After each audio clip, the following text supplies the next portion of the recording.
अगर यही selection committee रही, आपको भी पता है, मुझे भी पता है कि नेक्स्ट कप्तान पाकिस्तान टीम का क्या होगा। तो ये बात समझने की कोशिश करें कि इस मुल्क के अंदर जिसको भी हटाया जाता है एकदम से नहीं हटाया जाता, थोड़ा पहली प्लानिंगें शुरू हो जाती हैं, उसके साथ कुछ ना कुछ ऐसी सूरत हाल होती हैं, उसको तंग किया जाता है, उससे टीम नहीं पूछी जाती, जिस तरह सरफराज के साथ हुआ था सबके सामने, और हर किसी के साथ यही सब कुछ होता है, हमारे स्पेशली जो कप्तान होते हैं। अस्सलाम वालेकुम जी, कैसे हैं आप लोग? सब ठीक ठाक है? एक नई वीडियो के साथ हाजिर होते हैं। टेस्ट मैच का चौथा दिन ख़त्म हुआ और एक्स्ट्राऑर्डिनरी किस्म की बैटिंग की केन विलियमसन ने, इसमें कोई शक नहीं है, one of the best player in world cricket है। और जिस तरीके से बैटिंग की, मतलब बहुत कुछ सीखने को नज़र आता है उनकी जो हमने बैटिंग देखी। अब बहुत से लोग ये सोचेंगे कि भाई पिच पे तो कुछ भी नहीं था, ना बॉल स्पिन हो रहा था, ना रिवर्स स्विंग हो रहा था, ना स्विंग हो रहा था, ना तेज़ निकल रहा था, कुछ भी नहीं हो रहा था, उसने रन्स तो करने थे। अगर हम इंग्लैंड की सीरीज़ देख लें, उसमें जिस तरीके से हैरी ब्रुक ने आके हमें मारा, बेन डकेट ने हमें मारा, फिर उसके बाद और प्लेयर्स ने भी बड़े ज़बरदस्त रन्स किए। अगर हम पाकिस्तान की तरफ से देखें, बाबर आजम ने बड़े ज़बरदस्त रन किए, सऊद शकील ने पूरी सीरीज़ में बहुत अच्छे रन्स किए। यहाँ पे देखें कि विलियमसन ने बड़ी ज़बरदस्त बैटिंग की, कॉनवे ने बहुत अच्छी बैटिंग की, लाइथम ने बहुत ज़बरदस्त बैटिंग की। अगर हम दोनों टीम्स की तरफ देखें तो हर उस प्लेयर ने रन्स किए हैं जो बहुत टेक्निकल किस्म का और डिफेंस जिसका बड़ा तगड़ा था, चाहे वो ओपनर है चाहे वो मिडल ऑर्डर का है, उसने इन पिचेस पे रन्स किए। उसके अलावा जो प्लेयर्स भी शॉट्स खेलने जा रहा है उसके लिए प्रॉब्लम हो रही थी और वो आउट हो रहा था। कहने का मकसद ये है कि चले जी ठीक है, विलियमसन बहुत टॉप का प्लेयर है, वो उसने रन्स कर दिए, इतने अरसे बाद आया, उसने आके पहला टेस्ट मैच था आई थिंक उनका, वो 200 रन करके चला गया। उनके लिए इससे ज़्यादा अचीवमेंट कुछ भी नहीं हो सकती। लेकिन हमारे बॉलर्स ने क्या किया? हम तो अपनी कंडीशन में खेलते हैं, बार बार हम कहते हैं हमारी अपनी कंडीशंस है।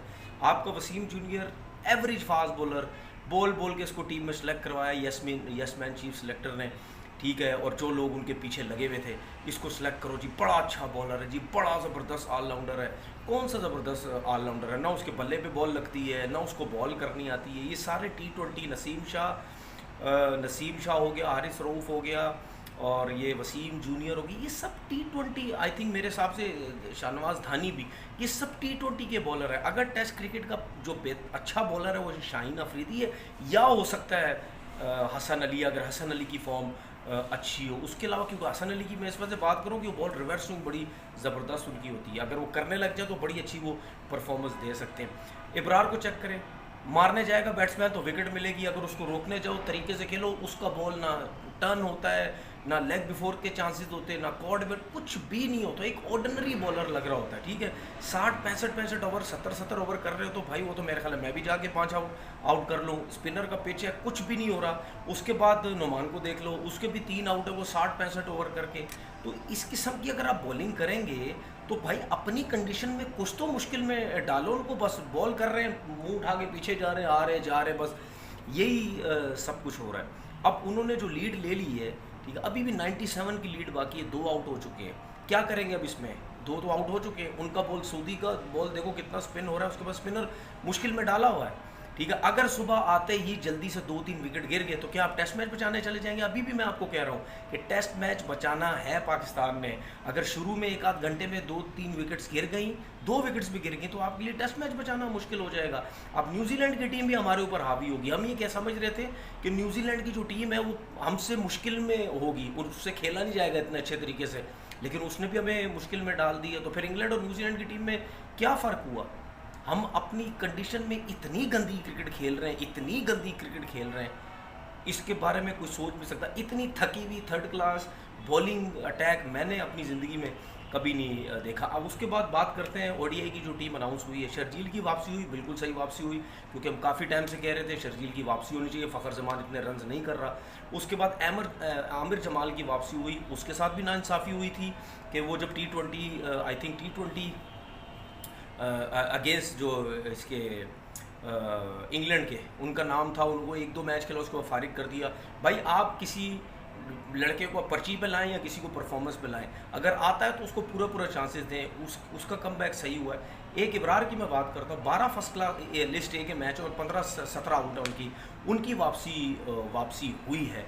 अब मुझे नहीं पता उसकी उनकी वापसी क्या देख के की है, मिस्ट्री स्पिनर देख के की है, क्या की है। फर्स्ट लिस्ट ए में डोमेस्टिक में तो कोई उनकी परफॉर्मेंस नहीं है, ठीक है। अभी आप टेस्ट में देख रहे हैं उनको तरीके से खेल रहे हैं, उनसे आउट ही नहीं हो रहे, सही है ना। अब कहीं ना कहीं ये भी सुनने में आ रहा है, पता नहीं वल्लाह आलम जहाँ तक ठीक है, क्योंकि कुछ लोगों की मैं ट्वीट्स पढ़ी हैं, वो बड़े इन हैं न्यूज़ के अंदर, तो उनकी न्यूज़ अगर गलत है तो फिर अल्लाह ही हाफिज़ है।